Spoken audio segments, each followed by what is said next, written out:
Hey everybody, it's Alexander A. Manzoni, and today I will be reading from the Spokane Story. All right, I'm going to do Eddie's chapter, but first a little bit of harmonica.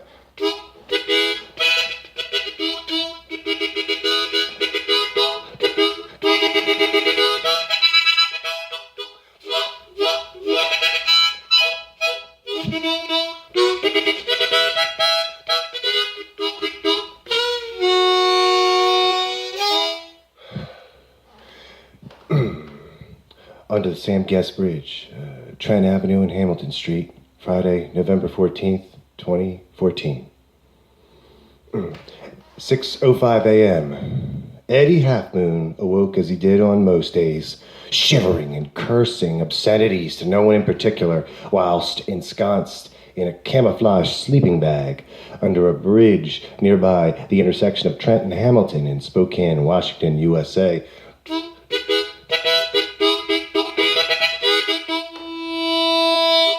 The frigid November morn was most unkind to him. The other transients had already moved on in the very early morning, when it was still twilight. The remnants of their encampments stood prominently in the meager dawn sunlight. Cardboard beds, empty alcohol containers, spent hand warmers, and needle paraphernalia. There were a glut of knotted up shoelaces under here from all the junkies tying off, not just the meth heads, but the heroin addicts, as well as the individual here and there that fancied shooting pills on the off day.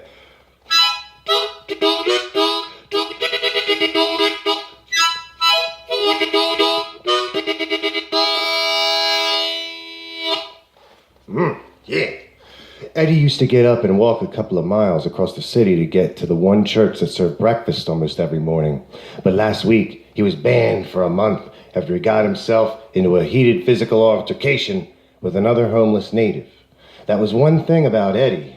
He was always starting shit. And he loved doing it, honestly. He was a real drama queen when you'd get right down to it.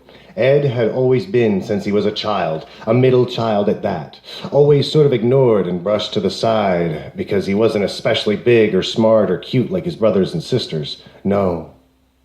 So Eddie became the bad one. That got him plenty of attention, for sure by many, and consequentially, authority figures, starting with teachers before moving on to law enforcement officials, prosecutors, and judges.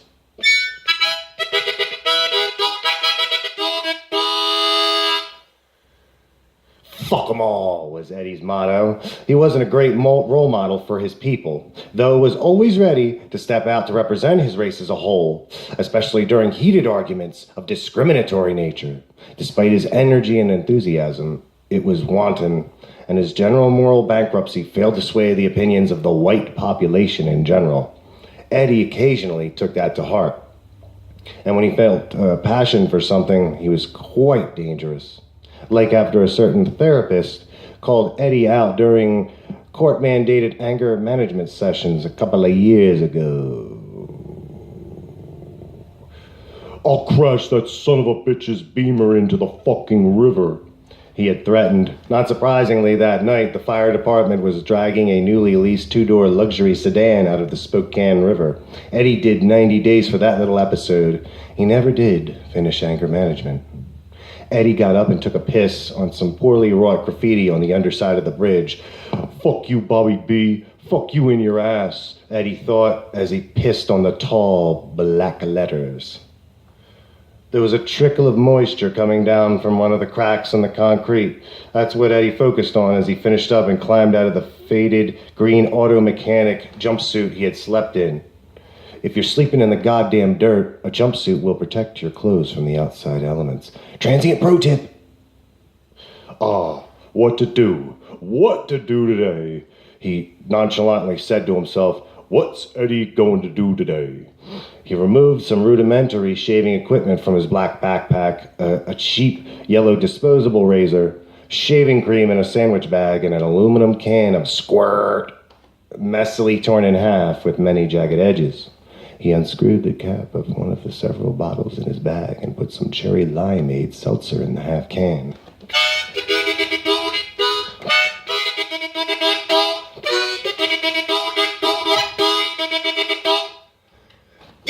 about that. Okay. He shaved quietly, without relish. With each stroke, he looked over his shoulder, this way and that. He did not particularly care to be seen doing such a thing. Shaving in the Spokane River next to a pile of feces and a well-used forlorn sock. Eddie did not need to shave per se, having rather thin and sparsely placed facial hair to begin with, but he did enjoy the smooth feel of his face afterwards. He washed his face off with more seltzer and hid his bedding under some leaves. Eddie wasn't about to be like a lot of the guys walking around town with a rolled-up sleeping bag strapped to the top of his backpack.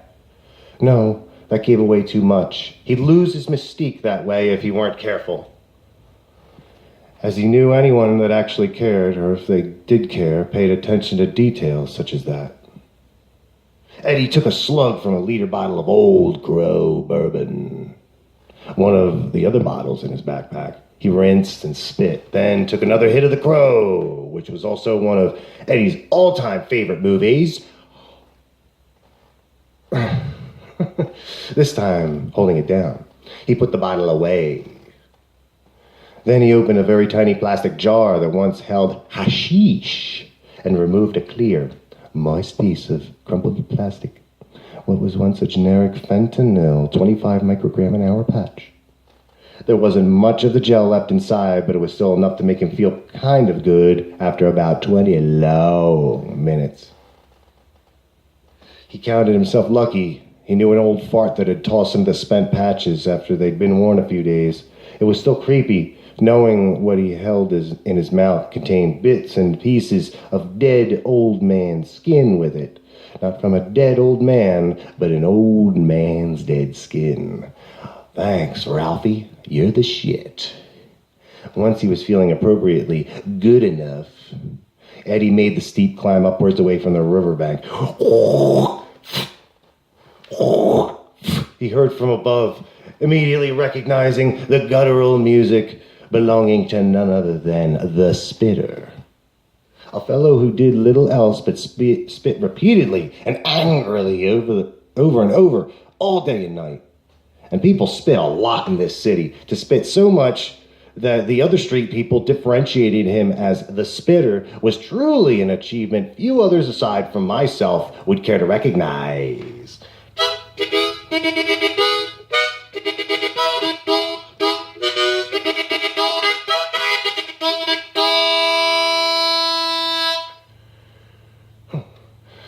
Eddie covered his hair with his hands as he emerged from beneath the bridge.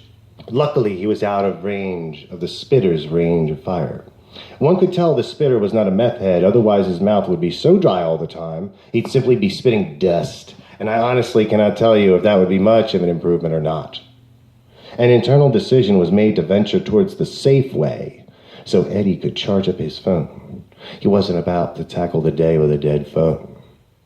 No, that would not do, not at all. The walk was not short. It took 45 minutes for Eddie to make it to the store, past the college, past a number of bars and liquor stores that were not open for the day as of yet. Once inside the grocery store, Eddie bought 2 energy drinks and sat down at one of the tables by the deli. He plugged his phone in and mixed a little Old Crow into one of the open cans. Then he withdrew a tattered O. Henry paperback he stole from the Mission and began reading a short story. There was a small child riding what appeared to be a homeless man on the cover. Eddie found that story in particular to be especially disconcerting. It was not long before Eddie recognized someone familiar to him. She was a meth head, obviously. No, not pretty. No life left in her eyes. Which, despite that factor, still remained wide open, like those of a dead goldfish floating upside down in a tank. She was accompanied by an extraordinarily suspicious-looking African-American fellow whose fresh gear contrasted sharply with the rags that adorned Caroline's matchstick body. If he wasn't her drug dealer, I'll eat my hat for your enjoyment. "Yo, hey, Caroline," said Eddie as he pointed at her. "You still got my fucking sweatpants." And she did. Eddie let her use them the night before last, and she had never given them back. "What pants? the junkie asked in all honesty. God damn it, woman. You know what pants I'm talking about. My pants. The fucking pair I let you put on the other night. The ones you're still wearing right now. A meth addict, when cornered, will usually feign ignorance at all costs. Evidence suggesting otherwise may mean nothing to them.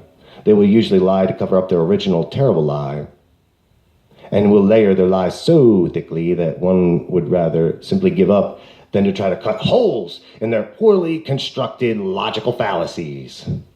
Yes, they just stand there looking dumb, saying, "What?" and "I don't know what you're talking about," until the accuser becomes blue in the face, collapses, and dies from exhaustion. A brilliant tactic reserved for only the most highly regarded military geniuses of all time. Sarcasm alert. Woo! "I don't know what you're talking about, Ed. These are my pants." The hell they are. Check the tag. My name's written on it. No. Check the fucking tag. No! That was when the black fellow attempted to step in. In his experience, usually folks would back right down from him, especially the white folks who was scared of the black man round these parts. Eddie was not so easily swayed, though. No, he didn't budge an inch. Yes. The dope dealer took one step in and took one step out. As to him, it seemed that the agitated native was ready to bite his fucking hand off at the wrist. So since this development was making so much sense to begin with, Caroline took off a shoe and threw it at Eddie. Threw it. Just threw that fucking shoe. "You want pants? These shoes are brand new. They're worth $40. Here, you fucker." Eddie raised his arms and deflected the sneaker projectile that was in all obviousness not brand new. The other shoe caught him in the face, though, and that was enough for Eddie. He rapidly collected his things and got out of there before shit got any more fucked up than it already was. "Crazy goddamn tweaker bitch," said Eddie as he basically ran out the exit while the cashiers all turned sequentially following his departure with raised eyebrows. And collective murmurs of, "What was that Injun doing fighting with that white woman?" It took all of Eddie's concentrated energy to not violently and suddenly retaliate, what he liked to call bringing the hellfire. It seemed that some of the anger management therapy had helped out after all. A couple of years prior to this, he probably would have wrecked them both in the worst way possible, in such a way that it would have inevitably ended with charges ranging from disturbing the peace, yes, to destruction of property, to, the list would have went on and on and on and on and on and on and on. Now that's what I call progress. Eddie hoped that the end of his day would go better than his morning, though his gut feeling told him otherwise. "What the fuck am I gonna do now?" he asked himself as he stood outside the grocery store until a half-blind trunk slammed into the back of him without so much as an "Excuse me, sir." Eddie pushed past the pathetic drunk and made the several-mile trek to the library. Once there, he waited until it opened and fell asleep at a table all the way up in the back on the 3rd floor, doing what he could to kill as much time as possible in anticipation of the coming evening. Friday night in Spokane. I'll sure to get myself into some trouble.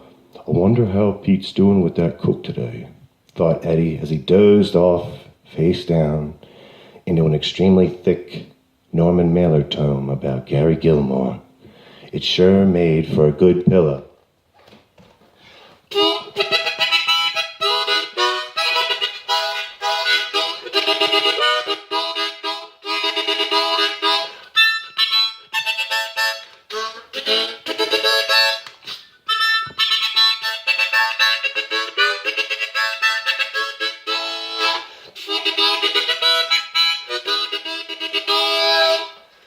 I hope you enjoyed this performance of the Spokane story.